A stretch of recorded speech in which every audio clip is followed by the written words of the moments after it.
presentarles a Alfonso VIII, rey de Castilla, que fue el triunfador de la famosa batalla. Este hecho bélico, a mi juicio, es el hecho más importante de toda la guerra de la Reconquista, desde que empieza con la batalla de Covadonga hasta el año 1492, en que los reyes católicos toman definitivamente Granada. La conquista de Alfonso VI de Toledo o la conquista temporal de Almería por Alfonso VII son unos hechos aislados que no tienen prácticamente trascendencia en el conjunto histórico de la Reconquista. Sin embargo, la batalla de las Navas de Tolosa sí supone un cambio sustancial. Y este cambio sustancial se debe a que desde ese momento son las tropas cristianas las que llevan el poder y el triunfo. Hasta entonces eran los musulmanes los que ganaban todas las batallas y los cristianos estaban refugiados fundamentalmente al norte del Duero.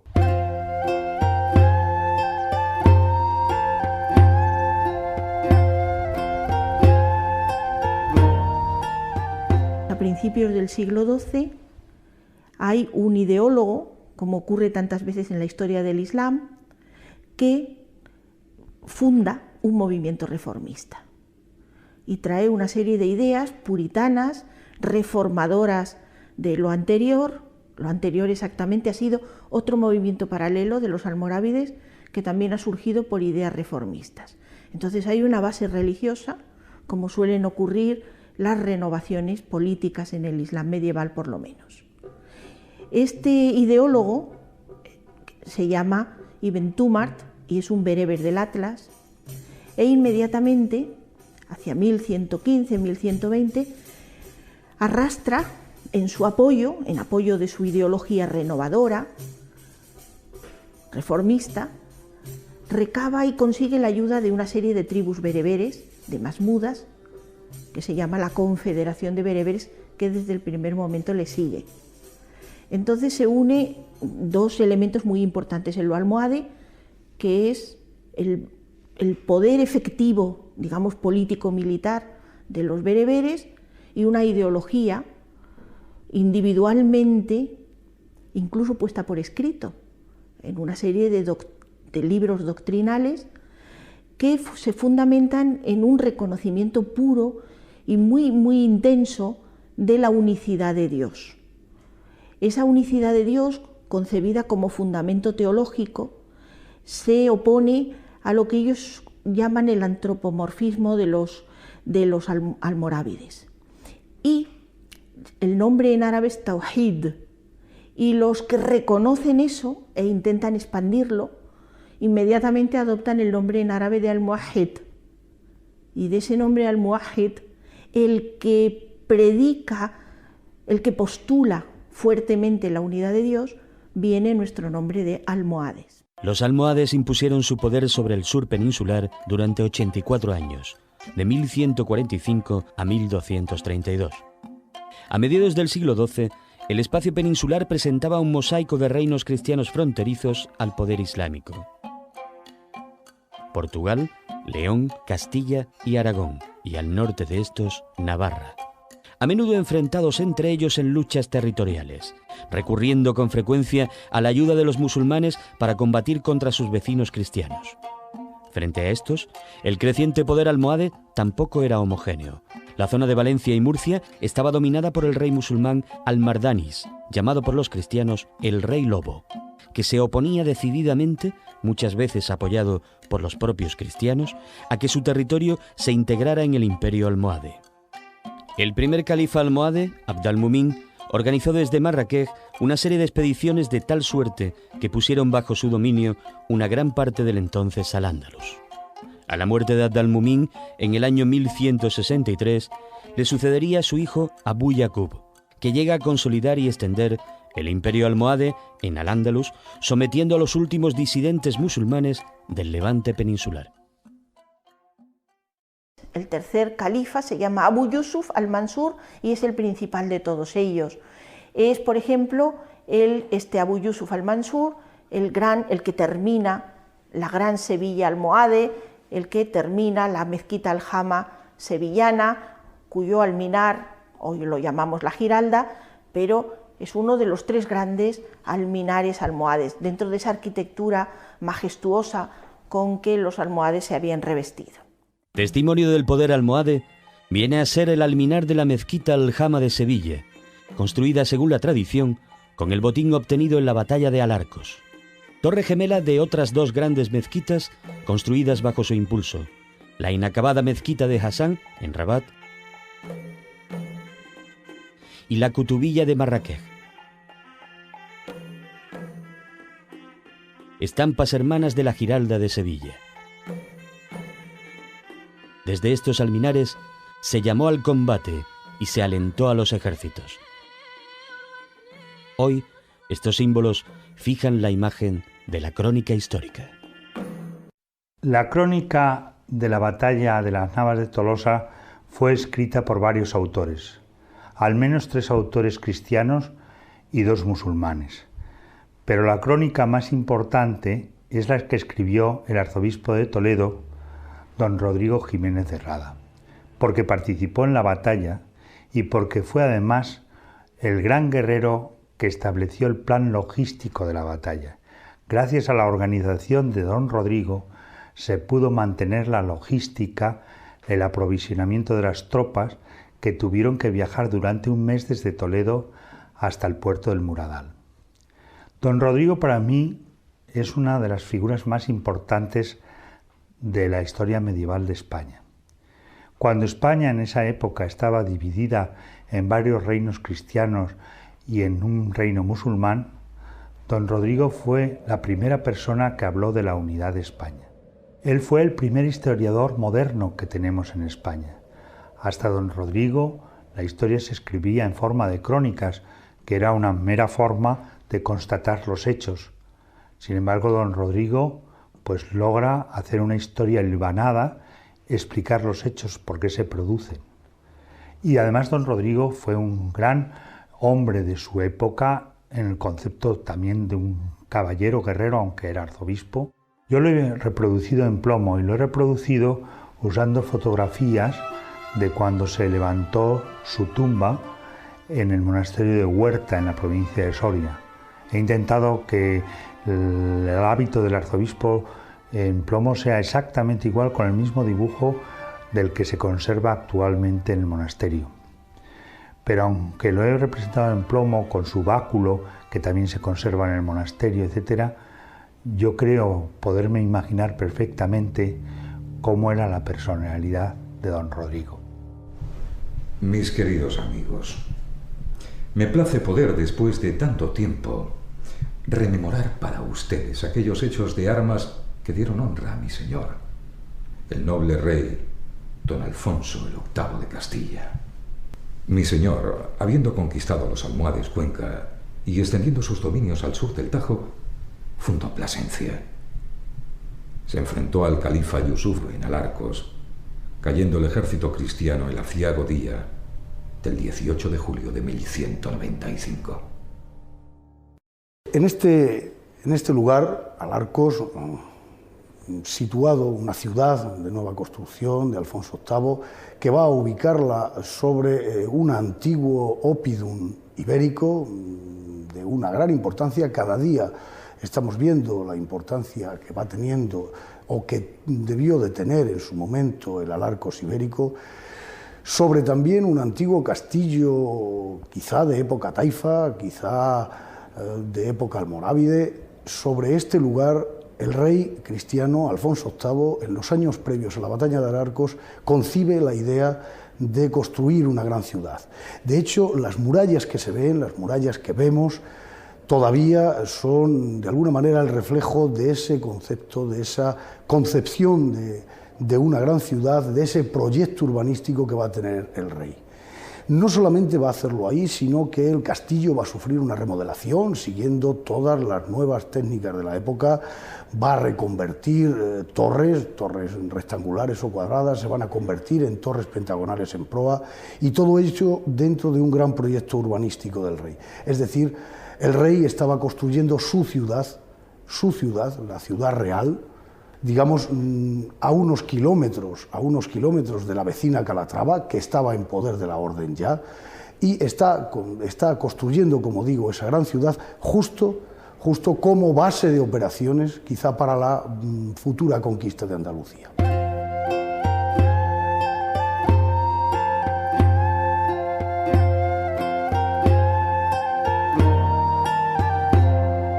Todo el proyecto del que estoy haciéndome eco, digamos, se vino abajo, y al decir de muchas de las crónicas, no llegaron a terminar los muros cuando se produce el enfrentamiento, cuando se va a desarrollar la batalla de Alarcos, que no es el momento tampoco de estar describiéndola, pero que va a ser, digamos, un antecedente de un hecho de armas de una gran envergadura en las llanuras manchegas, es decir, el enfrentamiento del ejército almohade contra el ejército cristiano. Cabe destacar sobre todo el que nos ha permitido conocer mucho del armamento que luego va a ser exactamente igual al utilizado en las navas. De hecho, una fosa de despojos como el lugar que estamos viendo en este momento, una fosa de despojos donde se tiran los restos de la batalla, nos ha permitido tener una documentación de primerísima mano de todo el armamento que se utilizaba en aquellos momentos. Un armamento que seguramente aparecía dentro de los cadáveres, tanto de animales, de caballos, como de personas que aparecieron, digamos, echados en esa fosa de despojos. Fosa de despojos, por tanto, que quizá debe ser uno de los hallazgos más espectaculares que se han producido en Alarcos y que nos está dando más datos perfectamente centrados en torno a 1195.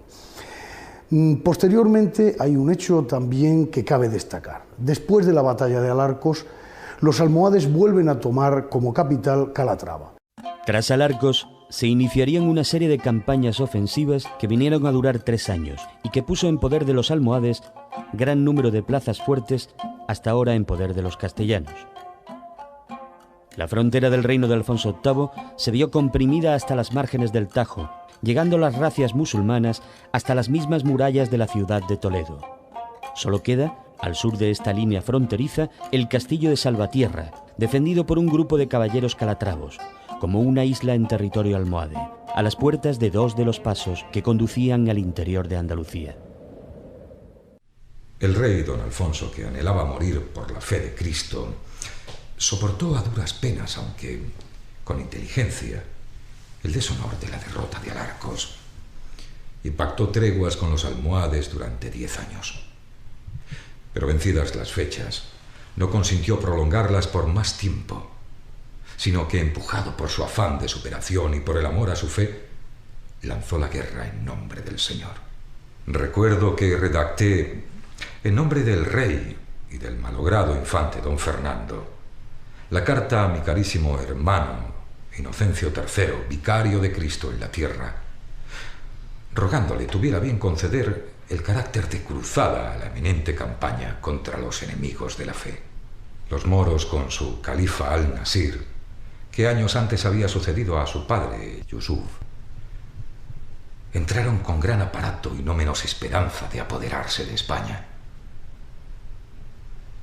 Y se apoderaron, efectivamente, del castillo de Salvatierra, para vergüenza de la fe cristiana, en el mes de septiembre del año 1211. Y este hecho conmocionó a toda la cristiandad.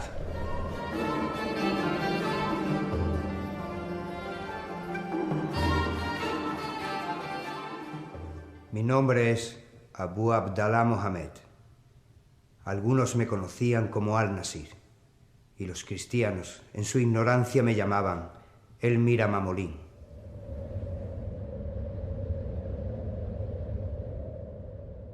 Alguno, como el rey de León, solicitó la ayuda de los almohades para luchar contra su primo, el rey de Castilla. El de Navarra vino a pedirme dinero, y mientras perdía su tiempo cortejando a una de mis hermanas, Alfonso de Castilla, que también era primo del Navarro, le quitó medio reino. Este Alfonso no podía olvidar su derrota en Alarcos y guardaba odio en su corazón contra los almohades. No respetó las treguas y sus súbditos atacaron y saquearon la cuenca del Segura. Este Alfonso con su otro primo, Pedro de Aragón, que era su único amigo, atacaron a Ademuz y Castelfabit y encendieron la llama de la guerra que tantas veces habían prendido. Decidió una expedición de castigo que humillase a los infieles en sus propios territorios y renovase su pacto con la espada que no quedaría ya seca de su sangre.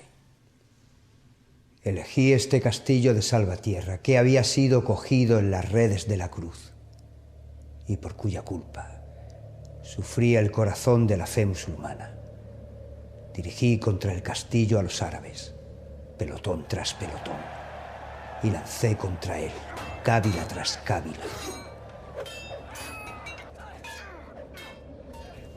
Aquí, en este llano, aparecieron unos 400 jinetes cristianos, a los que exterminamos totalmente.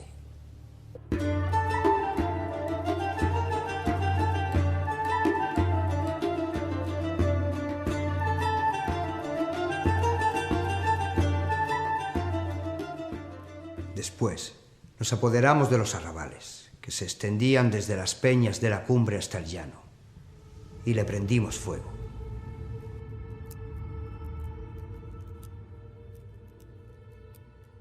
Luego mandamos avanzar a las máquinas de guerra contra el castillo.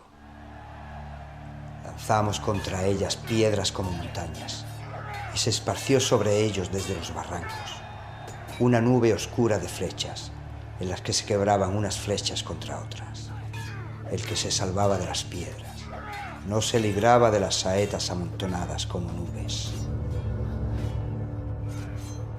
Durante el sitio mis columnas de caballería recorrían Toledo y su región, y el pavor llenaba los extremos del país y sus comarcas. Y los cristianos se vieron en grave aprieto para guerrear, y desearon encontrar su descanso en la muerte. Rindieron el castillo, y Dios lo purificó de inmundicias. Cambió las campanas por los almuédanos y tornó la iglesia por mezquita para honrar y agradar a Dios. Frente a este poder emergente de los almohades, que pone en peligro las fronteras de los reinos cristianos peninsulares, se alza de manera singular la figura histórica de Alfonso VIII, el de más largo reinado de toda la corona de Castilla. Recuperar los territorios de su reino, arrebatados por los monarcas familiares vecinos, será el primer objetivo de la política de Alfonso VIII.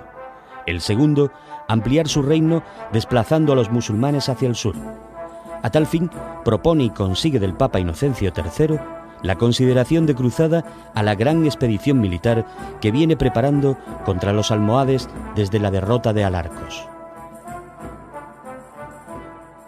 Lo que tiene de particular las Navas es que se van a enfrentar los musulmanes habiendo llamado a la Guerra Santa en todo el norte de África. Han pasado tribus bereberes, han pasado pues tanto zanatas, han pasado negros del Sudán, o sea, de la parte ya controlada por el imperio almohade.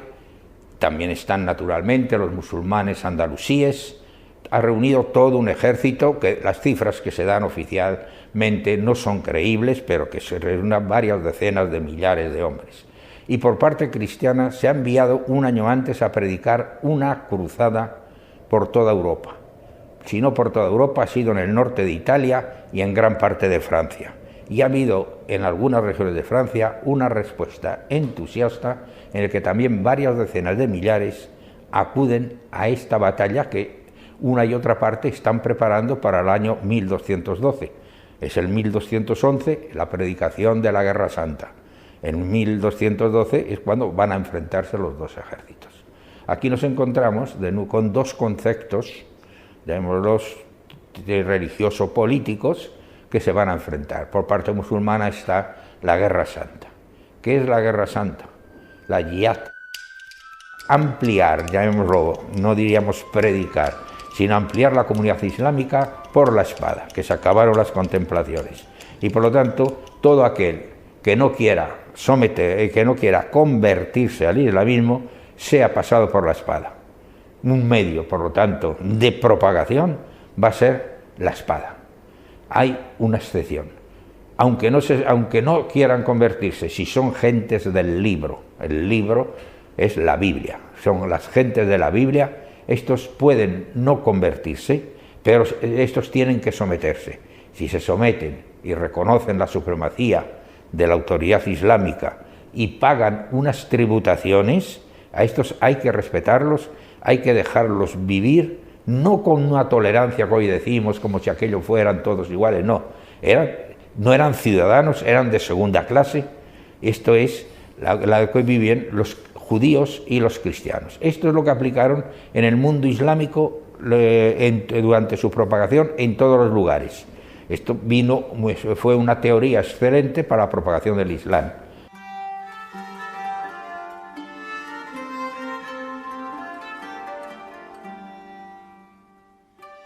Cuántos recuerdos me trae este monasterio de las Huelgas. El rey lo construyó con el propósito de agradar al Altísimo, a instancias de su serenísima esposa, la reina doña Leonor.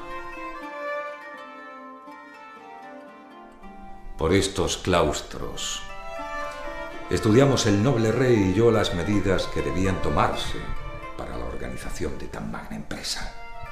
Después el rey reunió a los obispos y a los nobles y proclamó en persona, entre las aclamaciones de todos, las razones que le movían a organizar una batalla campal.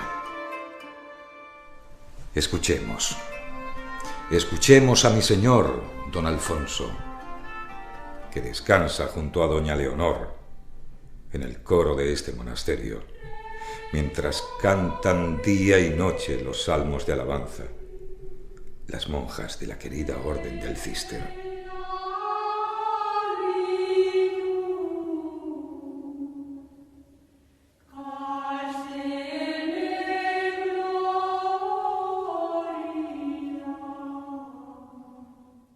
Quiso Dios que yo fuera rey de Castilla, pero mi vida no fue fácil.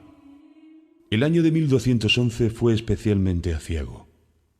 El lagareno se apoderó de la fortaleza de Salvatierra y en octubre mi queridísimo hijo Fernando murió de fiebres en Madrid. El Todopoderoso me compensó con la lealtad de mis súbditos y con su apoyo decidí dar batalla campal al rey de Marruecos. Mandé embajadores a distintos lugares para que convocaran a las gentes al combate. Yo mismo solicité la ayuda de mis parientes, los reyes de España. Mi primo y yerno, Alfonso de León, me la negó. Él, que me había jurado vasallaje en Carrión. No es de extrañar que los propios moros le apodaran el baboso. Mi otro primo, Sancho de Navarra, no contestó en principio a mi requerimiento, y solo más tarde, ante las recriminaciones que le hizo el arzobispo de Narbona, decidió acudir a la batalla cuando ya nos encontrábamos en camino. El que nunca me defraudó fue mi querido primo Pedro, rey de Aragón. Él fue durante toda su vida fiel y leal amigo. Con él vino una nutrida representación de sus nobles.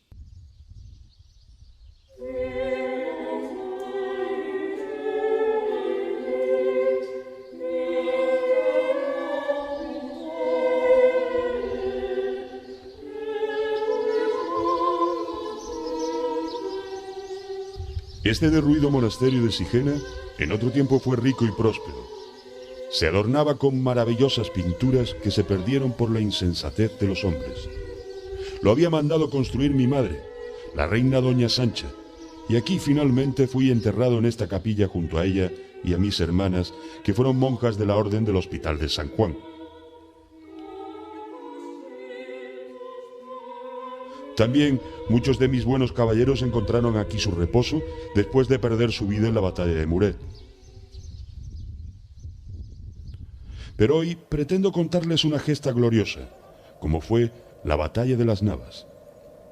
Me había comprometido con Alfonso el año antes en Cuenca a participar en la batalla campal contra los moros, y fiel a mi palabra y leal al amigo, llegué a Toledo 8 días después de Pentecostés. En los jardines de Alfonso mis caballeros plantaron el campamento y nos preparamos para la guerra.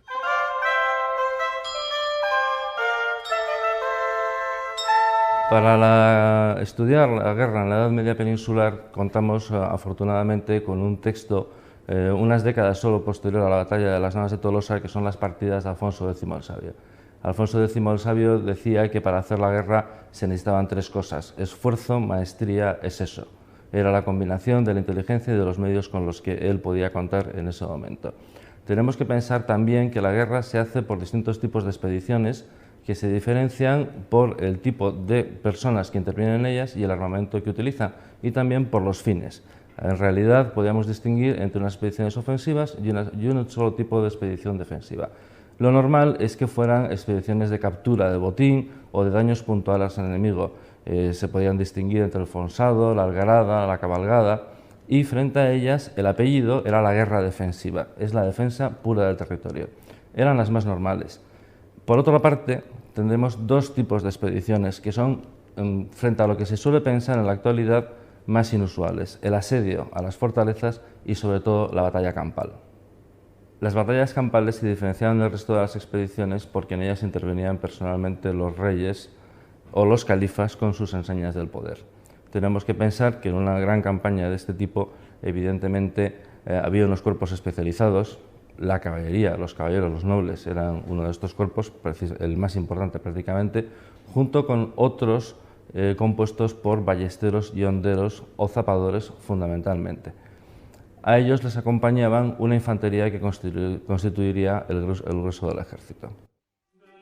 Aprestadas las armas, almacenados los víveres y más que nada listos los corazones para el combate, se produjo la concentración de todos en Toledo, la única capaz por su riqueza de abastecer al ejército. Comenzaron a llegar nobles de las Galias, el arzobispo de Burdeos y el obispo de Nantes y también de Italia. Asimismo, el venerable Arnaldo, arzobispo de Narbona, acompañado de una muchedumbre de la Galia Citerior. Igualmente acudieron muchos caballeros de la zona de Portugal y algunos ilustres nobles del Reino de León. La diversidad de sus orígenes los hacía distintos en costumbres, hablas y atuendos. Como responsable de la ciudad, tuve que poner gran diligencia para que no se produjeran querellas y alborotos que pudieran malograr la empresa de la batalla. Mis caballeros, más de una vez, tuvieron que defender la judería de los intentos de pillaje de los ultramontanos. Finalmente llegaron los escuadrones de los concejos y ciudades de Castilla, dotados de caballos, armas, víveres y todo lo necesario para la guerra. Los obispos del reino aportaron tanto sus personas como sus haciendas. Llegaron los frailes de Calatrava, los del Temple, también los frailes del Hospital y los de la Orden de Santiago. Todos, absolutamente todos, fuimos movidos por el afán y la defensa de la cruz. El 19 de junio salían de Toledo por el puente de San Martín las vanguardias castellanas. La tropa estaba constituida por los concejos de Castilla la Bétula, los actuales merindades de Valdivieso y de la Bureba burgalesa, por los caballeros villanos o caballeros pardos del concejo de Burgos y por las tropas ultramontanas. Comandaba la vanguardia del ejército don Diego López de Haro, al que acompañaba el arzobispo de Narbona. El día 20 salió el resto del ejército al mando de Alfonso VIII, rey de Castilla. Siguiendo la descripción del arzobispo Jiménez de Rada, nosotros hemos podido reconstruir el itinerario que llevó el ejército cristiano. Efectivamente, haciendo etapas de 16 kilómetros diarios, se cumple perfectamente el plan de ruta de don Rodrigo. Al fin y al cabo, el ejército cristiano usó lo que se conoce como la Real Cañada de las Merinas.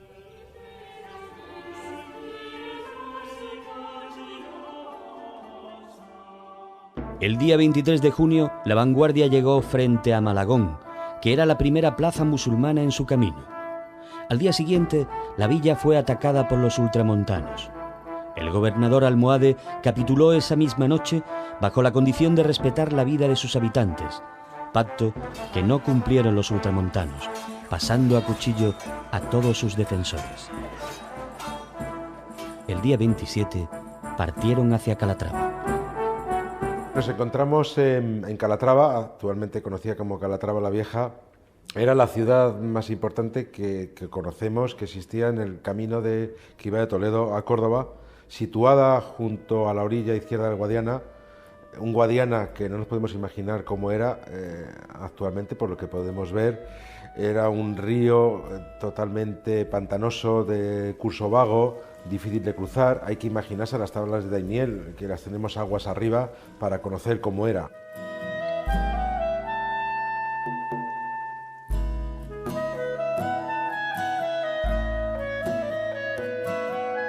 Hay que pensar que en este momento de ocupación almohade, estos 17 años, no se limita solo a lo que es el recinto amurallado, sino que también tiene sus arrabales. Son unas 10 hectáreas de extensión de estos arrabales. De ellos se ha conservado lo que pudiera considerarse como una mezquita ahora transformada en la ermita de Nuestra Señora de la Encarnación. Bueno, pues la extensión de los arrabales es bastante grande, mayor que incluso que la ciudad amurallada. Bueno, pues toda esta población que vivía en los arrabales, hay que imaginarse que se refugiaría tras los muros de Calatrava. El hecho cierto y la importancia que tiene la conquista de Calatrava justo en 1212 es que conocemos perfectamente el relato de cómo se conquistó la ciudad, porque los propios protagonistas nos lo escribieron. En concreto, Jiménez de Rada nos cuenta cómo se pasa el río, cómo se produce el cerco, por dónde se produce el asalto primero y cómo después se produce el pacto nocturno entre el rey Alfonso VIII de Castilla con los defensores para que no ocurriera lo que había pasado 2 días antes en la conquista de Malagón, en que hubo un pacto con los ultramontanos, pero que después no fue respetado por estos y pasaron a cuchillo a todos los habitantes de Malagón. Bien, pues Alfonso VIII durante esa noche pacta con los defensores para que puedan salir libremente y abandonen la ciudad libremente hacia Sierra Morena. El enorme ejército cristiano que había salido de Toledo sufrió una merma considerable de sus efectivos por la deserción de las tropas ultramontanas. Esta deserción se debió a que los guerreros que provenían del norte del Pirineo, imbuidos por un espíritu de cruzada, no podían entender los pactos que hizo Alfonso VIII con las tropas musulmanas que defendían la fortaleza de Calatrava. Tiene la idea de no dar cuartel, que estaba muy lejos de las costumbres, y yo diría también de los islámicos y de los cristianos, de exterminar al enemigo, porque más bien se le esclavizaba, sí, pero no se mataba por matar generalmente, era rara la vez. Cuando en Calatrava se admite la rendición de Calatrava y se pacta que puedan salir los musulmanes de Calatrava con todo lo que puedan llevar, se les autoriza, dice que ellos no han venido a pactar sino a luchar y acabar con los musulmanes. Y entonces, pues, con esta disculpa regresan. El día 4 de julio, Alfonso VIII, con sus hombres, abandonó Calatrava y marchó hacia Alarcos. Los días 5 y 6 fueron empleados en la conquista de los castillos de Piedrabuena, Benavente, Caracuel y Alarcos, testigo de la gran derrota del rey de Castilla frente a los almohades y en poder de estos desde 1195. Allí se incorpora el rey de Navarra. El rey de Navarra, que tanto se ha ponderado, llegó solo con 200 caballeros y hubo inmediatamente que poner a sus órdenes las milicias de 2 o 3 concejos grandes castellanos para reforzar a este grupo de caballeros navarros, pero vamos, él personalmente allí estaba. Me sumé al ejército cristiano, no recuerdo bien si en Alarcos o frente a Salvatierra. No creo que el detalle tenga importancia. Yo no tenía ningún interés por esta campaña. Mi primo Alfonso de Castilla y Pedro de Aragón se habían aliado en contra mía y habían ocupado mi reino hacía pocos años, alegando no sé qué derechos históricos. Alfonso había acercado y finalmente tomado Vitoria, aprovechando mi visita al rey de Marruecos, el cual, por el contrario, me había honrado y agasajado como amigo. Y ahora mis enemigos naturales solicitaban mi ayuda para luchar contra el amigo. El arzobispo de Narbona, y también el de Toledo, al final me convencieron para que participara en esta cruzada por la salvación de la cristiandad, en la que tanto entusiasmo había puesto Inocencio III. Enfrentarse con el Papa era peligroso, pues ya años antes me había excomulgado y puesto mi reino en entredicho. Por todo ello decidí acudir con 200 de mis caballeros. Éramos pocos los navarros, pero de gran valentía, como dimos muestra durante la batalla. Desde Alarcos, siguiendo la calzada hacia Levante, pasó el ejército, por Villar del Pozo y Ballesteros, para por el Cordel pasar a la hacienda del Yerzgo, en Aldea del Rey, y acampar frente al castillo de Salvatierra, que estaba en poder de los musulmanes desde el año anterior. Sería años más tarde cuando se levantó frente a él el nuevo convento de Calatrava, conocido como Calatrava la Nueva. El 9 de julio, domingo, el ejército cristiano desfiló por delante de este castillo de Salvatierra.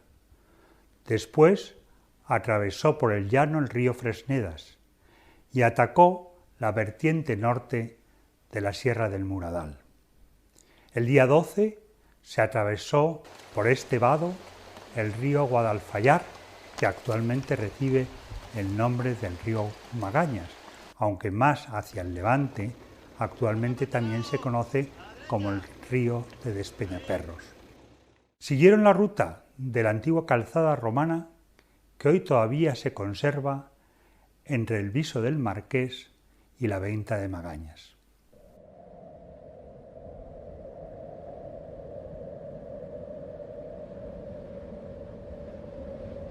La vanguardia del ejército, comandada en este caso por López Díaz, hijo de don Diego López de Haro, por Martín de la Finojosa, sobrino directo del arzobispo, y por Sancho Fernández, tuvieron el primer encuentro con el enemigo en la conquista de la cima del puerto del Muradal, que al final se logró no sin grandes esfuerzos.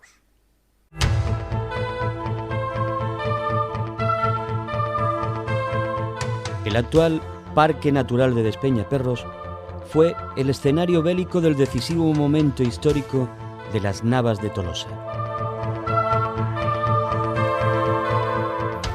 Poco parecido podemos encontrar entre la fisonomía actual de estos extensos bosques, repoblados en los últimos 50 años, y el aspecto de monte bajo de muy escasa vegetación que presentaba a principios del 13.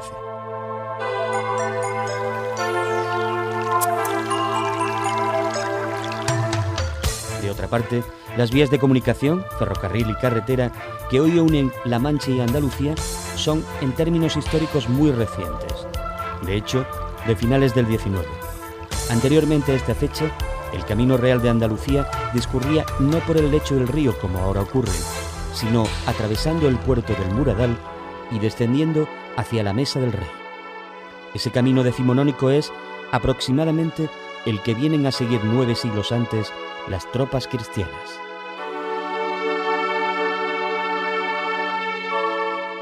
Estas ruinas corresponden al castillo del Ferral, que en fuentes musulmanas recibió el nombre del Castillo de la Cuesta, nombre muy apropiado si nos damos cuenta de cómo es el paraje circundante. El día 13 de julio tomaron este castillo las tropas cristianas. Entonces el ejército almohade se replegó y cerró el Paso de la Losa. El Paso de la Losa se puede ver con un poco de imaginación al fondo del camino, justamente en dirección Santa Elena, y está ubicado al pie del Cerro de las Baterías.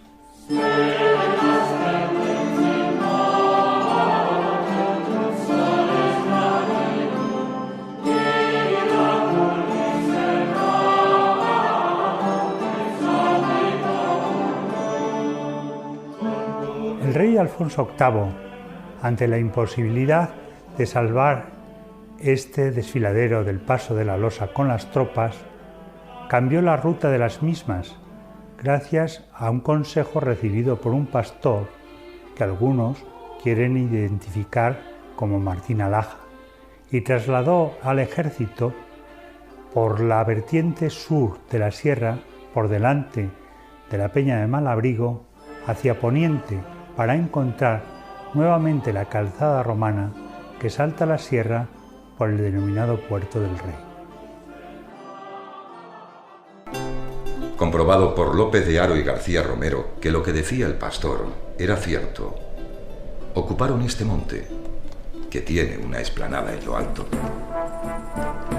Y así sucedió, por voluntad del Señor. Los agarenos mandaron un grupo de caballería para impedir que levantáramos el campamento. La lucha con nuestra vanguardia fue dura, ya que nosotros nos veíamos obligados a avanzar en una larga hilera debido a la estrechez del camino.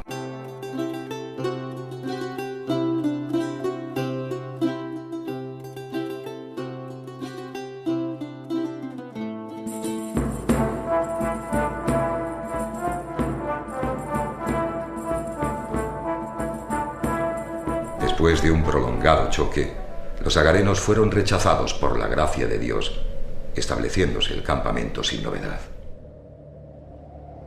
El rey de los agarenos comprendió que de nada le servía la emboscada dispuesta en el paso de la Losa, y salió aquel mismo día a campo abierto y apostó con gallardía al núcleo de sus tropas encima de una altura de difícil subida. Se aplazó el combate hasta el lunes 16 de julio. El domingo, fiesta del Señor, junto a todos los obispos, prediqué palabras de ánimo y de indulgencia con gran unción por todos los campamentos, las ciudades y los príncipes.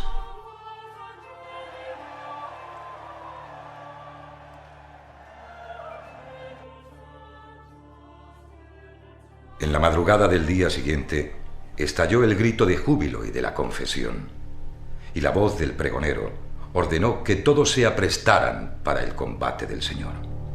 Y así, celebrados los misterios de la pasión del Señor y hecha confesión, recibidos los sacramentos, tomamos las armas y salimos a la batalla campal.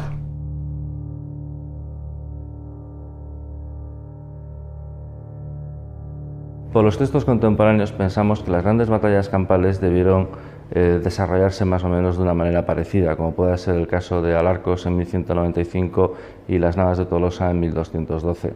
Debemos imaginarnos dos ejércitos enfrentados con una ocupación del campo similar. Es decir, en esta época muy posiblemente los ejércitos estaban compuestos por 4 secciones. Una primera sección era la vanguardia. La vanguardia estaba seguida por el centro de lo que era el grueso del ejército. A sus lados estaban las costaneras o los flancos, generalmente ocupados por caballería y fuerzas móviles que podían auxiliar al resto del ejército, y detrás estaba la zaga, generalmente donde se situaban el rey o el califa.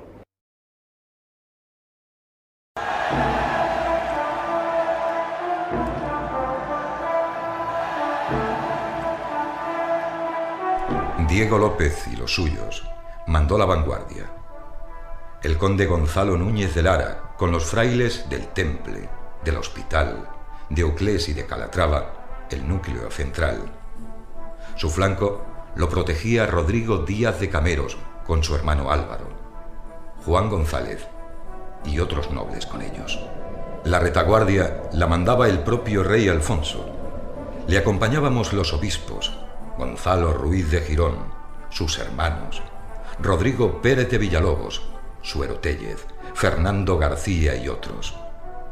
El valeroso rey Pedro de Aragón estaba a nuestra izquierda, y el rey Sancho de Navarra, notable por la gran fama de su valentía, formaba el ala derecha. Nuestra vanguardia arrasó sin dificultad los primeros batallones. Los agarenos aguantaron casi sin moverse del lugar, comenzaron a rechazar a los primeros de los nuestros que subían por lugares bastante desventajosos para el combate. El rey Alfonso, al observar que algunos con villana cobardía retrocedían, me dijo: «Arzobispo, muramos aquí, vos y yo». Yo le contesté que de ningún modo. Antes bien le aseguré que nos impondríamos a los enemigos. Fernando García, hombre de gran valor y avezado en la guerra, retuvo al rey aconsejándole que marchara controlando la situación. El rey me volvió a decir: «Arzobispo, muramos aquí, pues no es ninguna deshonra una muerte en tales circunstancias». Yo recuerdo que le contesté: «Si es voluntad de Dios, hoy nos aguarda la corona de la victoria y no la muerte. Pero si la voluntad de Dios fuera otra, todos estamos dispuestos a morir junto a vos». El rey entonces, sin alterar su rostro ni su habitual compostura, inició la carga definitiva que rompió la defensa de los almohades, y el estandarte del rey, en el que figuraba la cruz del Señor, pasó milagrosamente entre las filas de los enemigos. Entonces, el rey de los agarenos, a ruegos de su hermano, recurrió a la huida.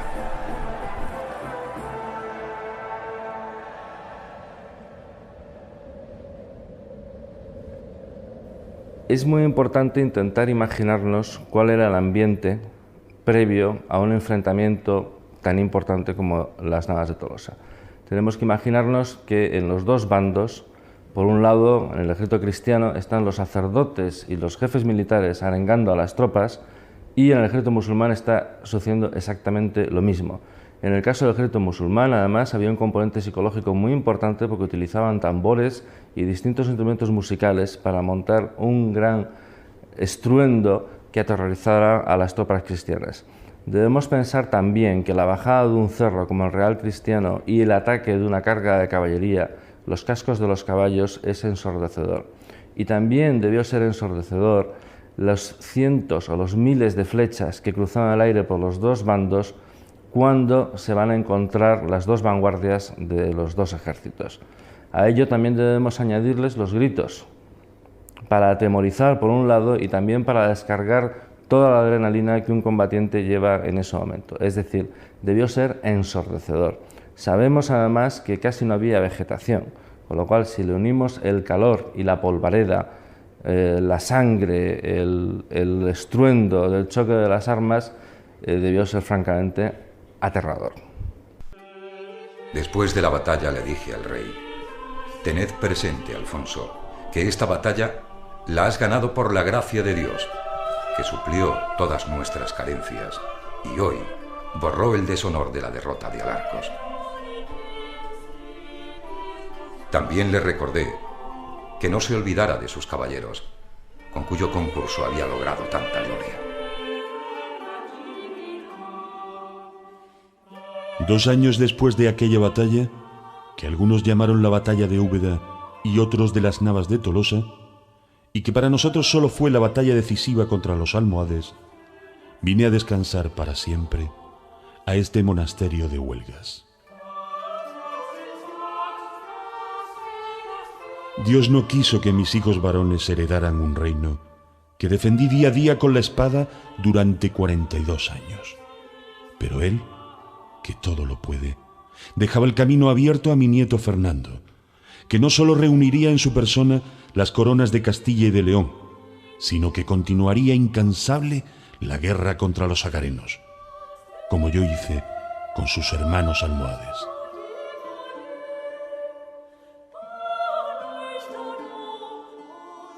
Los almohades fundaron un califato importantísimo, con unas bases políticas de enorme potencia, pero, sin embargo, en su relación con los andalusíes tuvieron desde el principio una enorme cantidad de elementos problemáticos, políticos, religiosos, sociales y económicos, en su relación con los andalusíes, que realmente van preparando ese final aparatoso con que en el siglo XIII acaba un imperio, un califato muy potente, que sin embargo tenía los pies de barro y acaba